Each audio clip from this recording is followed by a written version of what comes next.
সমালোচক বিষ্ণু দে। ১৯৭১ সালে তার স্মৃতি সত্তা ভবিষ্যৎ বইটির জন্য ভারতের সর্বোচ্চ সাহিত্য পুরস্কার জ্ঞানপীঠ লাভ করেন তিনি। রবীন্দ্রোত্তর বাংলা কবিতায় তার অবদান বাংলা সাহিত্যে একটি উল্লেখযোগ্য স্থান অধিকার করে। ১৯৩০ সালে কল্লোলের প্রকাশনা বন্ধ হলে তিনি সুধীন্দ্রনাথ দত্তের পরিচয় পত্রিকায় যোগদান করেন। সেখানে একজন সম্পাদক হিসেবে ১৯৪৭ সাল পর্যন্ত কাজ করেন। ১৯৪৮ সালে চঞ্চল কুমার চট্টোপাধ্যায়ের সহায়তায় তিনি সাহিত্যপত্র প্রকাশ করেন। তার কবিতায় মূল উপজীব্য বিষয় হল মানুষ, তার সংগ্রাম ও রাজনীতি। সেখানে সমকালীন জীবনের, দেশ ও কালের রাজনীতি ও সমাজের প্রতিধ্বনি। তার রচিত বই ছড়ানো এই জীবন, উর্বশী ও আর্টেমিস, চোরাবালি, পূর্বলেখ, রুচি ও প্রগতি, সাত ভাই চম্পা, সাহিত্যের ভবিষ্যৎ প্রভৃতি উল্লেখযোগ্য। কবি বিষ্ণু দে জন্মগ্রহণ করেন ১৯০৯ সালের ১৮ জুলাই।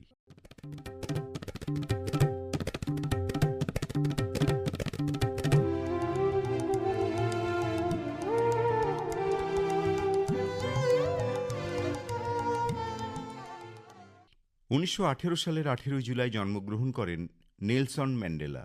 দক্ষিণ আফ্রিকার বর্ণবাদ বিরোধী আন্দোলনের বিপ্লবী রাজনৈতিক নেতা এবং প্রথম গণতান্ত্রিকভাবে নির্বাচিত রাষ্ট্রপতি ছিলেন তিনি। তিনি ১৯৯৪ সাল থেকে ১৯৯৯ সাল পর্যন্ত দক্ষিণ আফ্রিকার রাষ্ট্রপতির দায়িত্ব পালন করেন। তিনি দেশটির প্রথম কৃষ্ণাঙ্গ রাষ্ট্রপ্রধান। ১৯৬২ সালে দক্ষিণ আফ্রিকার সরকার তাকে গ্রেপ্তার করে এবং অন্তর্ঘাতসহ নানা অপরাধের দায়ে যাবজ্জীবন কারাদণ্ড করে। ম্যান্ডেলা ২৭ বছর কারাবাস করেন। কারামুক্তি লাভের পর তিনি দক্ষিণ আফ্রিকার শ্বেতাঙ্গ সরকারের সঙ্গে বর্ণবাদ নিপাতের প্রচেষ্টায় শান্তি আলোচনায় অংশ নেন। এর ফলশ্রুতিতে ১৯৯৪ সালে সব বর্ণের মানুষের অংশগ্রহণে সাধারণ নির্বাচন অনুষ্ঠিত হয়। এই নির্বাচনে ম্যান্ডেলা তার দল এনএনসির হয়ে নির্বাচনে অংশগ্রহণ করেন এবং জয়লাভ করে রাষ্ট্রপতি হন। আজ নেলসন ম্যান্ডেলার জন্মদিন।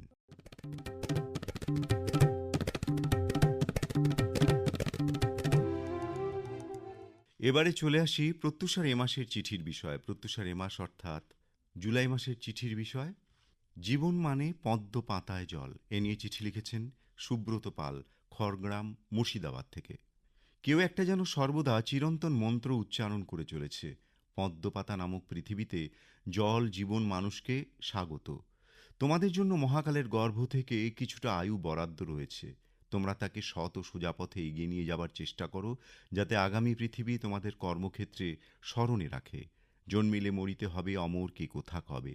একদিন আমরা সকলে কাঁদতে কাঁদতে জন্মাই, সে সময় সবাই হাসে। যাবার কালে পরিজনদের কান্না অন্তিম যাত্রায় বিদায়ের শান্তি জল। আদতে আমরা প্রতিনিয়ত মৃত্যুর পিঠে পিঠ ঠেকিয়ে জীবনচিত্র এঁকে চলেছি। জাগতিক জীবনে সকল প্রাণীর মতো মানুষেরও অবসান অনিবার্য। সুতরাং যে পথে হাঁটা সময় রেখে যাচ্ছি তা যেন শুদ্ধ চিত্তে চলতে পারি, তবেই না দাগ থাকবে সময়ের দেওয়ালে। আপনজনেদের শবদেহ নিয়ে শ্মশান যাত্রাকালে শ্মশান বন্ধুরা কেমন যেন মৃত্যু সম্পর্কে সজাগ ও আপাত দার্শনিক হয়ে ওঠে। নদীকথার বর্ণমালা পড়া জলস্রোত, চিতার কুণ্ডলী পাকানো কালো ধোঁয়া দেখে মানুষ যেন উদাসীন পথিক। কিন্তু যান্ত্রিকতার কালো স্রোতে ফিরে ফের সেই নিজের নিজের কক্ষপথে প্রদক্ষিণ শুরু করলে কোথায় মৃত্যু, পদ্মপাতার জীবন, জল? কিছু কিছু কল্পনা বাস্তবের জন্যে তুলে রেখে দিতে হয়, যেমন কিছু স্বপ্নেরা দোল খায় অভিজাত সম্পন্ন বৃক্ষ শাখায়। আসল হলো পদ্মপাতায় মানবজীবন জলের খেলা। লিখেছেন সুব্রত পাল, খড়গ্রাম, মুর্শিদাবাদ থেকে। কনক চক্রবর্তী দেশবন্ধুপাড়া, জলপাইগুড়ি থেকে লিখছেন জন্মিলে মরিতে হবে, অমরকে কোথা কবে, চিরস্থির কবে নীর, হায় রে জীবন নদে। আর সেই প্রবহমান স্রোতে কার জীবনতরী কোন মুহূর্তে পথ হারাবে তা অজানা। তবু জীবনের ধর্ম অবিরাম ছুটে চলা, কারণ জীবন চায় সফল কাম হতে। আশা আকাঙ্ক্ষা ভোগ বাসনারা মানুষকে তাড়িয়ে বেড়ায়, কিন্তু ঈশ্বরের দান এই জীবন তো শুধু ভোগান্বেষণে নয়, এক সার্থক উপভোগ, যেখানে রয়েছে সৌন্দর্যবোধ, ভালোবাসা, উদারতা, আবেগ, অনুভূতির বহতা নদী, দরদি মন, মানবিক মুখ, মানুষ তো অসামান্য ধনে ধনী, তাহলে নাম যশ অর্থের কাঙাল হয়ে কেন মিছে ছুটে চলা, যেখানে জীবন অনিশ্চিত, চাওয়া পাওয়ার বদ্ধ জলাশয়ে জীবনকে আবদ্ধ রাখলে তা হবে আক্ষেপ ভরা ক্ষণিকের স্মৃতি। কারণ জীবন পথে কে কতদূর হাঁটবে তা অজানা। মানুষ এসেছে একা, যাবেও একা, সঙ্গে কিছুই যাবে না। তাহলে জীবনের স্বল্প পরিসরের সার্থকতা কোথায়? সার্থকতা তো তখনই যখন মানুষের ছুটে চলা পথে থাকবে প্রকৃতির মাধুর্য, মায়া, মমতা, ভালোবাসার অপেক্ষা, জীবনের ছড়িয়ে ছিটিয়ে থাকা অঙ্গনে ছোট্ট ছোট্ট ভালোবাসা বিলিয়ে দেওয়া, দুর্বলের সহায় হওয়া, ব্যক্তি আমি থেকে সার্বিক আমি হয়ে ওঠা, আপন সত্তাকে সবার সাথে মিশিয়ে দিয়ে এক আনন্দ সাগরে ভেসে পড়া, একেই বলে সার্থক পথ হাঁটা, সফল জীবন। ফকির লালন বলেছেন, এমন মানব জনম আর কি হবে, মন যা কর তরায় কর এই ভবে। পরিসর বড় কথা নয়, বড় কথা জীবনবোধ, সময়ের সার্থক ব্যবহার। জীবন তো প্রকৃত অর্থেই পদ্মপাতায় জল। তবু যে কোনো মুহূর্তে ঝরে পড়লে যদি একটা দুর্বাদলও তা থেকে সোজা হয়ে দাঁড়াবার রসদ পায়, তবেই তো সার্থক হবে। অনন্ত রূপ সৃষ্টি করলেই সাঁই, শুনি মানব রূপের উত্তম কিছু নাই। লিখেছেন কনক চক্রবর্তী, দেশবন্ধুপাড়া, জলপাইগুড়ি থেকে। কানন রণসিংহ, রাজাবাজার তমলুক, পূর্ব মেদিনীপুর থেকে লিখছেন, ক্ষণভঙ্গুর পৃথিবীতে সবথেকে ক্ষণস্থায়ী হলো জীবন। এই আছে এই নেই। দেহ খাঁচা ছেড়ে প্রাণের কেবল পালাই পালাই ভাব। পদ্মপাতায় জলের মতো টলমল টলমল, ঠিক তরঙ্গসংকুল মাঝ সমুদ্রে ভাসমান ছোট্ট ডিঙিটার মতো। কিন্তু কর্ম এবং কর্মফল ভোগ করতে এই মোহময় পৃথিবীতে আমাদের শত শতবার জন্মান্তরিত হয়ে আসতে হয়। হাজার হাজার বছর ধরে পথ হাঁটতে হয় বিপদসংকুল কণ্টকাকীর্ণ পৃথিবীর পথে। এই যাত্রার উদ্দেশ্য পাথেয় অর্জন তথা আত্মার উন্নতি সাধন। মহাজনদের পরামর্শ, আত্মার উন্নতি সাধন করতে হবে কর্মের মধ্যে দিয়ে, কারণ এই কর্মেই মুক্তি। বহুজন হিতার্থে কল্যাণব্রত কর্ম।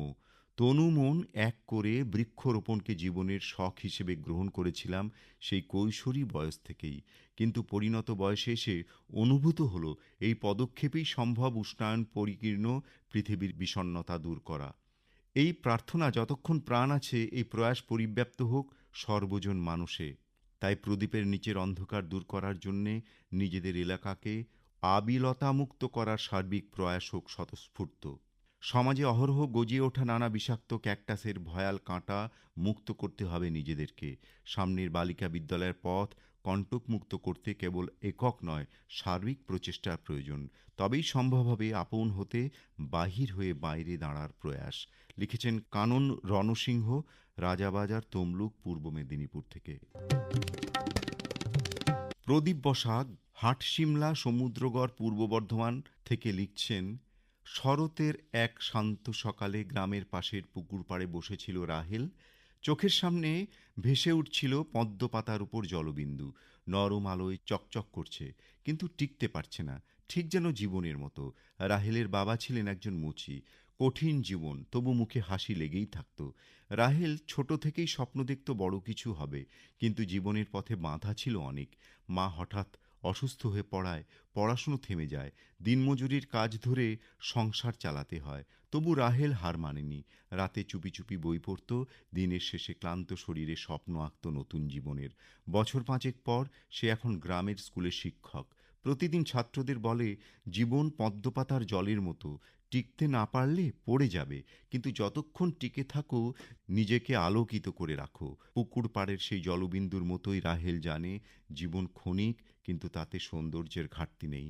একটুখানি সাহস আর অদম্য ইচ্ছেই পারে জীবনকে অর্থবহ করে তুলতে। আর তাই রাহেলের চোখে জীবন মানে পদ্মপাতার জলে সূর্যের আলো খেলা, ক্ষণিক তবু অসাধারণ। লিখেছেন প্রদীপ বসাক, হাটশিমলা, সমুদ্রগড়, পূর্ব বর্ধমান থেকে। হাটশিমলা, সমুদ্রগড়, পূর্ব বর্ধমান থেকেই লিখছেন কল্যাণী বসাক, জীবন মানেই পদ্মপাতায় জল। এই প্রবাদটি আমাদের জীবনের অনিশ্চয়তা, ক্ষণস্থায়ীতার গভীর বার্তা বহন করে। পদ্মপাতার উপর জল যেমন টিকতে চায় না, ঠিক তেমনই আমাদের জীবনও ক্ষণিকের। এই পৃথিবীতে আমরা কিছু সময়ের জন্য এসেছি, যেখানে প্রতিটি মুহূর্ত অনির্দিষ্ট। সুখ দুঃখ হাসি কান্না সবই ক্ষণস্থায়ী। তবে এই অনিশ্চয়তার মাঝেও জীবনকে সুন্দর করে তোলার দায়িত্ব আমাদের। ক্ষণস্থায়ী বলেই জীবনের প্রতিটি মুহূর্তের মূল্য আরও বেড়ে যায়। আমাদের উচিত প্রতিটি দিনকে পূর্ণভাবে বাঁচা, ভালোবাসা ও মানবিকতার জীবনকে সাজানো। জীবন যতই অনির্দিষ্ট হোক না কেন, সচেতন ও ইতিবাচক দৃষ্টিভঙ্গি আমাদের সত্যিকারের শান্তি দিতে পারে। তাই পদ্মপাতায় জলের মতো জীবনকে ধরা না পড়লেও তার সৌন্দর্য উপভোগ করতে শিখে নিতে হবে। লিখেছেন কল্যাণী বসাক, হাটশিমলা, সমুদ্রগড়, পূর্ব বর্ধমান থেকে। রাজীব গোস্বামী সালকিয়া, হাওড়া থেকে লিখছেন, ভালোবাসার মূর্ত প্রতীক অবতার বরিষ্ঠ ঠাকুর শ্রী রামকৃষ্ণদেব বলতেন, মনুষ্য জীবনের মূল উদ্দেশ্য হল ঈশ্বর লাভ। হিন্দু ধর্মমতে ৮৪ লক্ষ জন্মের পরে শ্রেষ্ঠ হল মনুষ্য জন্ম, যার মধ্যে মান এবং হুঁশ থাকা আবশ্যিক। আর এই অমূল্য জীবন নিয়ে আমরা অবহেলায় কাটাচ্ছি। আত্ম অহংকারে টগবগ করে ফুটে আমি আমার করে ঝগড়া করছি, অথচ একটা সুনামি বা একটা আমফান মানুষের দর্প চূর্ণ করার পক্ষে যথেষ্ট। তাহলে এই ক্ষণস্থায়ী জীবনকে নিয়ে কিসের এত অহংকার? বাড়ি গাড়ি সম্পত্তি কি হবে? হাজারো নিরাপত্তার বেড়াজালের মধ্যে থাকি না কেন, যে কোনো মুহূর্তেই চিরকালের জন্য নিভে যেতে পারে জীবন সুলতে। ওত পেতে বসে আছে শঙ্খচিল, শকুন ও হায়নার দল। প্রসঙ্গত বলি, 10 বছর আগে যখন অমরনাথ দর্শনের উদ্দেশ্যে শেষ 3 কিলোমিটার বরফের উপর হাঁটছিলাম, হঠাৎ পা পিছলে গিয়ে হাতের লাঠি ছিটকে গড়িয়ে যাই ঢালের দিকে। কি ভাগ্যিস বাবার কৃপায় রক্ষা পেয়ে সে যাত্রায় উঠে বলি, জয় ভোলে। এই অল্প সময়ে জীবন রঙ্গমঞ্চে সদানন্দে সদ্ভাবে থেকে আমার আমার করার চেয়ে প্রথম অক্ষর বাদ দিয়ে সবই জগৎজননী মার বলে সমর্পণ করতে হবে। দোষ দেখবে নিজের। লিখেছেন রাজীব গোস্বামী, সালকিয়া, হাওড়া থেকে। স্বপন কুমার প্রামাণিক, গ্রাম ও পোস্ট, হানুপ ভূঁইয়া, জেলা পূর্ব মেদিনীপুর থেকে লিখছেন, তাঁরই তো সবে বছরখানেক চাকরি, বুকে কত না রঙিন স্বপ্ন, দিনের দিন টাকা জমানো, সাধের একটা অনুপম আবাস গড়া, তার জন্যে কতজনের কত পরামর্শ, নিত্য নতুন আবাস পরিদর্শন, কত বিনিদ্র রাত্রি জাগরণের স্থপতির খসড়া প্রস্তুতকরণ। শেষে একদিন বুকের 4 ঘরে মস্ত বিপর্যয়, প্রাণ পাখি ফুরুত, মিটল না স্বাদ, অথচ ছিল সাধ্য।